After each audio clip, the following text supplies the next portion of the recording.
Nós vamos tratar do assunto proposto para hoje, que é o Pentecoste, o derramamento do Espírito Santo, à luz de Atos 2, de 1 a 47.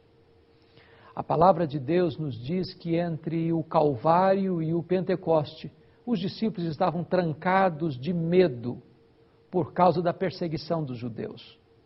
Mas depois que Jesus ressuscitou dentre os mortos e derramou sobre eles o Espírito Santo, eles enfrentaram açoites, prisões, ameaças e a própria morte, com coragem, com ousadia e com desassombro. A Igreja de Deus não pode caminhar vitoriosamente sem o poder do Espírito Santo.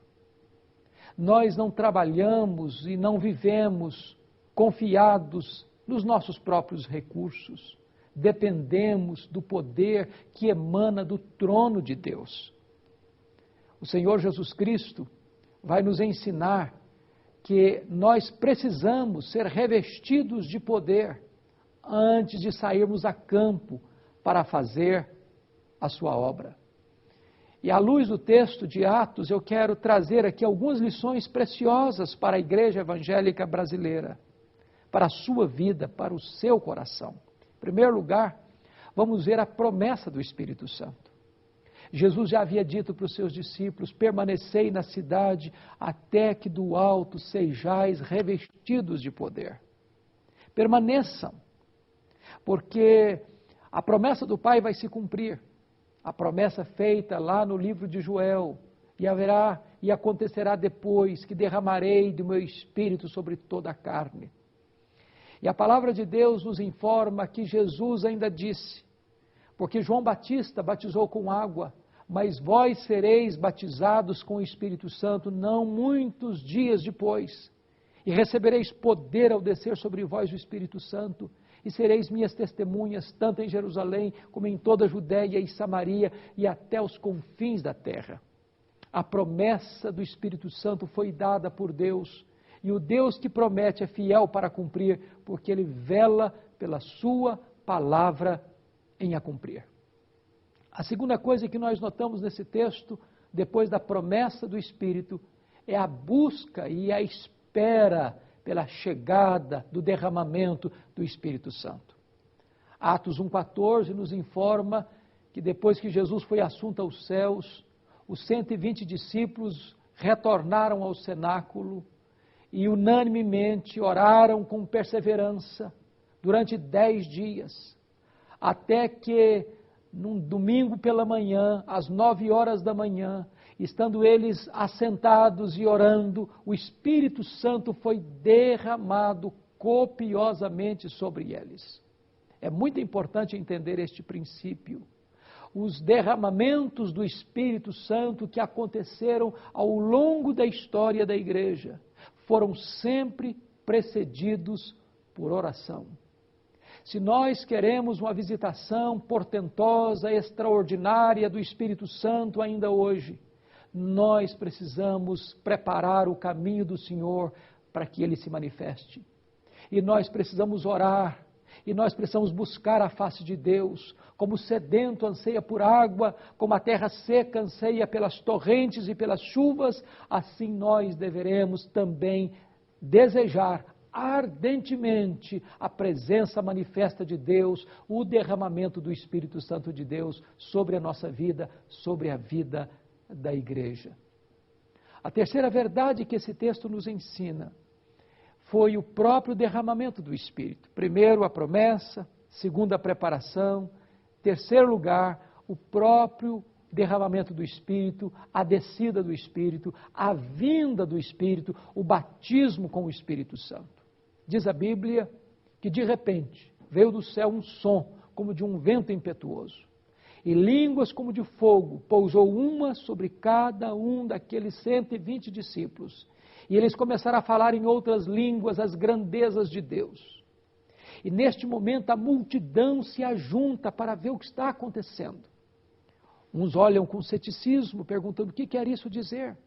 Outros olham com preconceito, dizendo: são galileus. Outros olham com zombaria e dizem: estão embriagados, estão bêbados. Mas neste momento, O apóstolo Pedro se levanta e disse: não, esta é a terceira hora do dia. Em outras palavras, são 9 horas da manhã. Esses homens não estão embriagados, eles não estão cheios de vinho, eles estão cheios do Espírito Santo. O que está acontecendo aqui é o cumprimento da promessa do Pai, aquela profecia dada por Joel. E acontecerá depois que derramarei do meu Espírito sobre toda a carne. Vossos velhos sonharão, vossos jovens terão visões, vossos filhos e vossas filhas profetizarão, até sobre os servos e as servas eu derramarei do meu Espírito naqueles dias. Esta é a hora em que o Espírito Santo vem com grande graça e poder, para permanecer com a igreja, para ficar com a igreja, para trazer direção e poder para a igreja. Nós hoje também precisamos do poder, da unção e do revestimento do Espírito Santo de Deus. Esta promessa é contemporânea, esta promessa é para você, esta promessa é para mim. O apóstolo Pedro disse em Jerusalém: esta promessa não é apenas para vós, é para aqueles que ainda estão longe, para os nossos filhos, para quantos o Senhor nosso Deus chamar.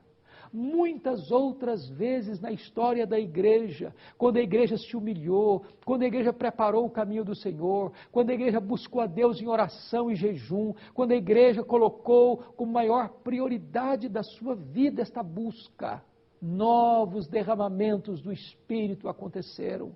Portentosos avivamentos espirituais, como aconteceu no século XVIII na Inglaterra, tirando a igreja das cinzas e fazendo dela uma igreja viva e operosa. Como aconteceu nos Estados Unidos no século XIX, 1857, 1859, quando um avivamento varreu a nação e 2 milhões de pessoas foram salvas. Como aconteceu no país de Gales, em 1904, com Evan Roberts, e em 6 meses as igrejas foram despertadas e soerguidas das cinzas e milhares de pessoas foram convertidas, 100 mil pessoas alcançadas pela graça de Deus naquele poderoso avivamento. Avivamento que chega em Xangai, na China, avivamento que chega em 1907 na Coreia, e ainda hoje a Coreia é um dos países onde a igreja evangélica é mais pujante no mundo, por causa desta visitação especial e poderosa do Espírito Santo de Deus. Como aconteceu na missão Quasisabanto na África do Sul em 1966 com Earl Stiggin. E eu visitei lá naquela nação, numa fazenda, um templo para 15 mil pessoas, com 3 cultos por dia, e pessoas do mundo inteiro indo ali para ver o que Deus estava fazendo. Deus pode fazer o mesmo hoje, aqui e agora, na sua vida, na sua igreja, na sua cidade, na nossa nação. Porque o Espírito Santo de Deus foi dado à igreja, mas ele muitas vezes volta em operações extraordinárias, em derramamentos profusos, trazendo avivamento e despertamento espiritual para a sua igreja. Mas agora, nós vamos ver, em quarto lugar, a pregação poderosa pelo poder do Espírito Santo. Nesse momento, o apóstolo Pedro se levanta e começa a pregar. É importante destacar que o milagre acontecido não foi suficiente para tocar o coração das pessoas. Nesta geração que valoriza tanto os milagres, que fala tanto em milagres, que corre tanto atrás dos milagres, é muito importante entender que o milagre em si não é o Evangelho. O milagre prepara o caminho para o Evangelho. Enquanto as coisas extraordinárias estavam acontecendo, as pessoas estavam cheias de ceticismo, de preconceito e de zombaria. Mas quando Pedro se levantou no poder do Espírito Santo para pregar a palavra de Deus, e o sermão de Pedro foi um sermão cristocêntrico. Ele falou sobre a morte de Cristo, sobre a ressurreição de Cristo, sobre a ascensão de Cristo, sobre o senhorio de Cristo. E ele ainda não tinha terminado a sua pregação, quando o seu auditório, os seus ouvintes foram tomados de profunda convicção de pecado. Seus corações foram picados pela convicção gerada pelo Espírito Santo de Deus. E eles então, compungidos, perguntaram para Pedro: o que vamos fazer diante dessas coisas?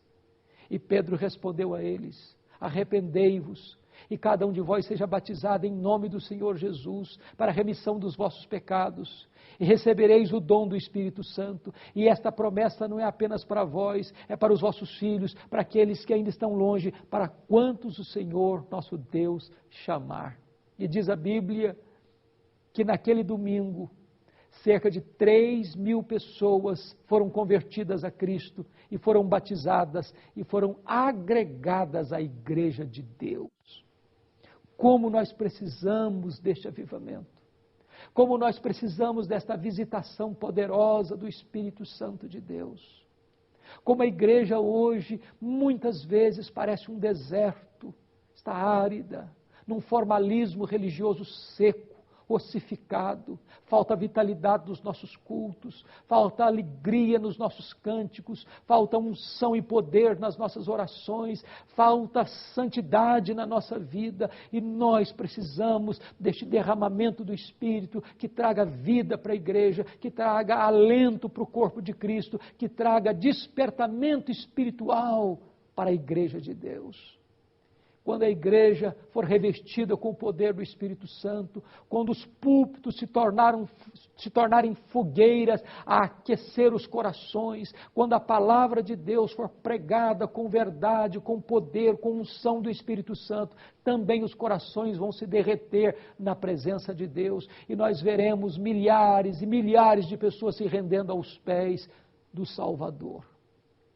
Mas nós vamos ver agora, em último lugar, outra verdade gloriosa: a vida da igreja agora cheia do Espírito Santo de Deus.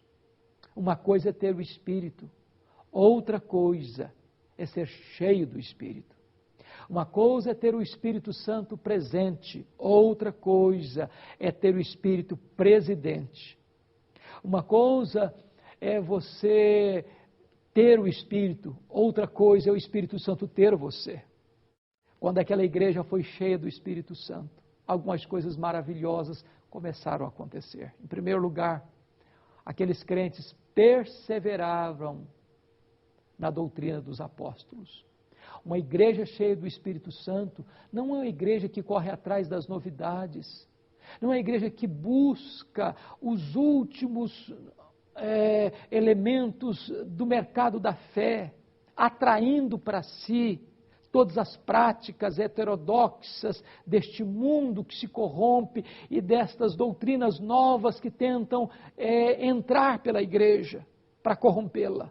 Mas é uma igreja firme na palavra, firme na doutrina, uma igreja que não abre mão da verdade de Deus.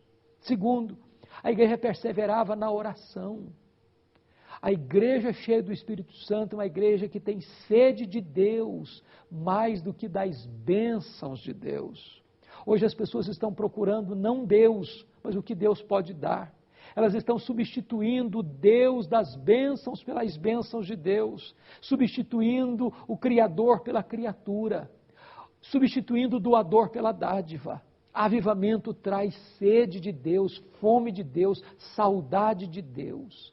Terceiro lugar, aqueles crentes cheios do Espírito Santo perseveravam na comunhão e no partir do pão.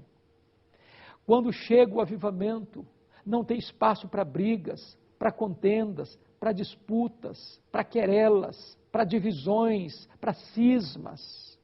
Nós estamos vivendo uma época em que há tantas brigas, tantas contendas no meio do povo de Deus. Precisamos ter um coração quebrantado para amar-nos uns aos outros, para acolher-nos uns aos outros como Deus nos acolheu.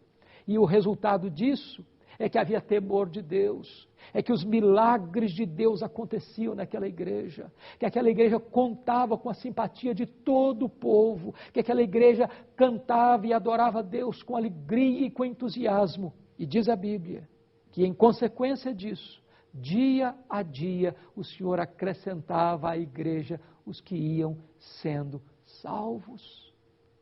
Vemos resultados tão pequenos hoje. E quando vemos hoje igrejas lotadas, cheias de multidões, não é o evangelho que está sendo pregado tantas vezes, não é a conversão genuína que está acontecendo tantas vezes, Não é a proposta de Deus que está sendo oferecida tantas vezes. Nós precisamos de um avivamento que ponha a igreja nos trilhos da verdade, que traga o evangelho de volta para os púlpitos, um avivamento que traga santidade para a vida da igreja, um avivamento que restaure a vinha do Senhor, um avivamento que ponha a igreja no centro da vontade de Deus. Este é o avivamento que nós cremos, que nós necessitamos, que a igreja de Deus precisa experimentar na nação brasileira. Eu quero orar em seu favor. Quero colocar a sua vida, a vida da sua igreja, no altar de Deus neste momento. Se você anseia por este avivamento, se você deseja ver a igreja de Deus experimentando este derramamento do Espírito Santo, una-se comigo nessa oração. Vamos nos colocar na brecha em favor da nossa nação e vamos orar por um verdadeiro avivamento espiritual para trazer alento e vida para a igreja evangélica brasileira. Ore comigo assim. Deus querido, obrigado pela tua palavra, obrigado pela mensagem da Escritura. Deus, nós precisamos do Espírito Santo, nós dependemos do Espírito Santo. Nós não podemos fazer a tua obra sem o poder do teu Espírito. Aviva-nos, Senhor. Restaura-nos, Senhor. Derrama sobre nós das tuas torrentes, ó Deus. Traz vida nova, vida plena, abundante para a vida da tua igreja, para testemunho do Evangelho, para a salvação dos perdidos, para a edificação da igreja, para a glória do teu nome, em nome de Jesus. Amém.